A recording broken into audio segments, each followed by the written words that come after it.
Doing this a little earlier than usual because I wanted to have a tangible reaction to what we just saw in Atlanta as the United States lose to Panama 2-1 in, well, there's a lot to unpack. So I'm emotionally moved right now. I feel sick, kind of like that 2017 Cuba sickness. And I don't want to undersell what happened here. We've put so much into this Copa America. We've been talking about it for years. And it is in major peril right now. The U.S. still have a shot. The U.S. still have a shot. Better than probably most of you think. And we'll talk about what happens if they don't emerge out of the groups, because it was the bare minimum, right? We assumed we were going to beat Bolivia. We assumed we were going to beat Panama. Now, this Panama has an asterisk. We'll talk about that too. Today on the Soccer OG, we'll keep this short and sweet so I don't catch myself crying here in front of all you. I don't want that.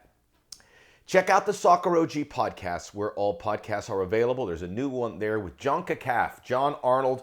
We talk about the logistics of the Copa America, how we can do this again, and how the CONCACAF teams are faring. And, you know, it's terrifying to think that there might be one CONCACAF team in the quarterfinals after Mexico lost. There might be one CONCACAF team in the quarterfinals, and it's Panama. Let that sink in for a moment. I laugh because I don't want to cry. I'm going to start this pretty straightforward. And I know Gregg Berhalter, who is going to be in hot water, I'm confident of that if they don't get out of the groups. This would be a disaster for U.S. soccer because we're seeing momentum building, and that momentum will stop. By the way, like and subscribe to the channel. I keep forgetting that these days. Like and subscribe. Hit it. There you go. This would be a disaster. This loss to Panama is on one man, and it's not Gregg Berhalter. It's Tim Weah.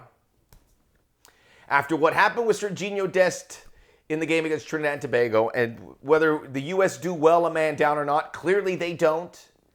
After that happened, for that not to be a cautionary tale, which it now hasn't, for Tim Weah to strike out at a Panamanian player, clear as day, bona fide red card in the 18th minute, is just unacceptable. And I question whether I want to see Tim Weah on the field anytime soon. And by the way, Tim Weah is not irreplaceable. We think about that because he's had some good moments, but the moments aren't good enough frequently. He is average. He does not have these great moments like Christian Pulisic does regularly, like Flo Balogun had in this game.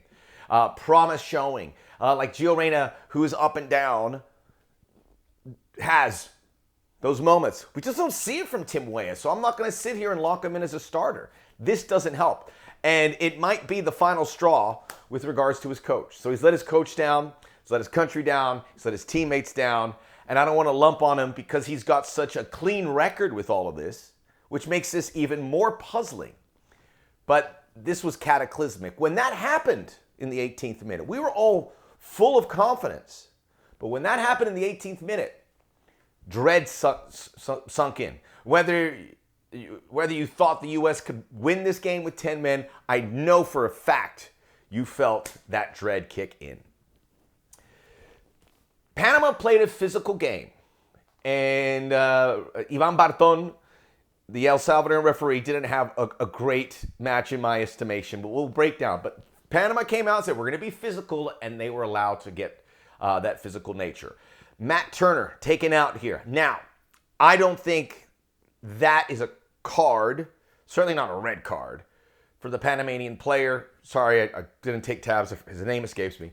I'm okay with that. That's a bang-bang play. I don't think you can punish the player there, even though it took Matt Turner eventually out of the game. When the U.S. scored an amazing strike by Flo Balogun, U.S. let down by allowing the equalizer. I will say, maybe I'm on an island here, but there was a play leading up where Gio Reyna was smashed from behind by Christian Martinez, who had his machete out in this game, man. Should have been a foul. He was heading the other direction, no contact with the ball. Maybe Gio Reyna has to, be a little more theatrical. I don't know, but it should have been a foul. Instead, Panama goes the other way. Okay. More hard fouls that weren't called. And at the end, there was a flurry of yellow cards. And I'm not being critical of Panama because they put in a game plan and it worked. This is a results-driven business. I don't care if you drive, scream, steal, whatever it is, whatever gets you the result is the right one. So Panama played it right, and they deserve to win this game. Now, how the U.S. approaches games and be a little more physical and a little nastier and a little bit attuned to the dark arts is perhaps something they need to address and be ready to do, or else they'll be on the short end of the stick time and time again. Because countries do this and they are rewarded as a result. So, after the red card, and I see people on social media going, wait, it's Panama. You go after them, a man down. No, there is not a manager, and I've texted a few of them that I know, about if you get a red card, you keep going at this team. Maybe if it's in the 65th or 70th minute. When it's the 18th minute, you have to think of your team and protect them, especially when it's 1-1 or it's scoreless and you end up being 1-1. You protect that lead. 95% of coaches, managers would have done the same as Gregg Berhalter. Maybe Gregg went overboard bunkering down, but to sit here and tell me that it's okay to go against 10-man Panama is folly. And historically, I would agree with you. I look at the field and say, you can cover with 10 men, but coaches know more than I do. And to a coach, they would all bunker back for 70 minutes without question. There's no argument here. Feel free to ask any coach. If you think, I'm not a soccer player. I can't tell you from firsthand. It never made sense to me. But every coach will withdraw, put a fifth defender. That happens all the time. This isn't like a unique, crazy circus job by Gregg Berhalter. That is the rule. Every big coaches. If Pep Guardiola had a man down, he would be protective. Maybe not as much as Gregg, but he would. But then it's a different group of players. So there's nothing wrong with that. The execution by Gregg, not great.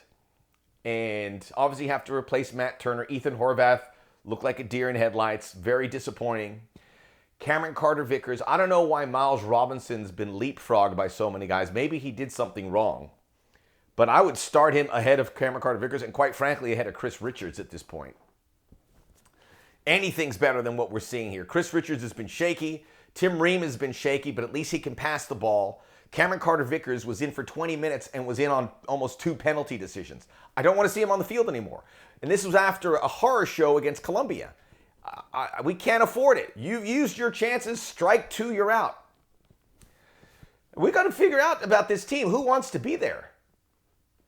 Because Gregg Berhalter, if he doesn't get out of this group, I don't think they're going to maintain him. There's going to be too much pressure. And he blew it. Tim Weah helped him get down that route. Can they beat Uruguay? And I'm recording this before the Uruguay game because I just needed to get this off my chest as quickly as possible. Yes, it's going to be hot in Kansas City. Uruguay didn't look great when they played in Miami. They looked like the heat got to them and the humidity. Maybe they blow out Bolivia, which is probably going to happen. They don't play their full 11. And can Bolivia get a result against Panama after Panama put everything into this game and lost Coco Carrasquilla, who I'm a big fan of, but I was truly disgusted with that foul. But again, it worked because it got Panama across the tape. But I don't know how you eradicate games like this. I don't know if there's a way to do it. It has to fall to the referee, who was below par. So this is on Tim Weah, but Gregg Berhalter, I want to talk about some positive things because this was Flo Balogun's best game.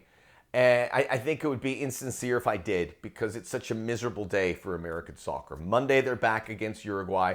Hopefully they can salvage this and save Gregg Berhalter's job. I personally don't want Gregg back if they don't get out of the groups. It was an easy target. You've got to achieve it, playing at home, and you failed. And I'm saying, look, I don't rate Uruguay as highly as some other people do. I think they're very beatable, especially when you play them at home. But you got to compartmentalize this, and the U.S. has to come out and perform. The Panamanian goal in the 83rd minute by Jose Fajardo, you could see the U.S. was absolutely spent. And this takes me back to the Tim Weah. People who think that you can play a normal game, a man down, and not feel the repercussions. Soccer is a demanding sport. 11v11. I don't care if you're playing an amateur team. That's a disadvantage. And you saw, trying to protect their energy, how spent the U.S. were. They came close on a couple counterattacks. Ricardo Pepi should do better. They had a free kick. Chris Richards with a horrible header. There were chances here to save something. And 2-1 is a harsh score. By the way, bunkering down, Panama had 4 shots on target the whole game. 2 of them were goals. That's not bad if you think about it. But look at how tired those guys were. You can't tell me that they can play Panama straight up a man down. You can't. Gregg Berhalter did what every other coach would do. Didn't hit it well with the subs. I would have maybe brought in a third center back a little bit later, because it didn't really help, right? Panama was still finding some chances and some space between the flanks, right in the guts of the U.S. So Gregg Berhalter did not hit the right buttons in a very difficult situation. But now he's going to have to in what lies ahead. I'm going to cool off. Just wanted to get this out there. But I already see the Berhalter campaign. You might get your wish. I would be on board if the U.S. ends their Copa America on Monday, which would be catastrophic. But you've got to look at these players, and you've got to hold them accountable, because there's nothing Gregg Berhalter could have done to prevent Tim Weah from having a horrible rush of blood to the head, which he's never had really in his career, and decided to have it here in one of the biggest games for the U.S. ever. This is the Copa America, baby. This is the Copa America. You play here to get to this place. This is your opportunity, the stretch. And we're hosting the World Cup. It can't get off to this kind of start. Soccer OG, I'm waiting for our numbers to drop, because if the U.S. are gone, it's going to be difficult. So enjoy this video. The Soccer OG. Check out the Soccer OG podcast, where all podcasts are available. There's a new one out. Like and subscribe us here, and we'll be back, hopefully in a better mood, and hopefully with some better news.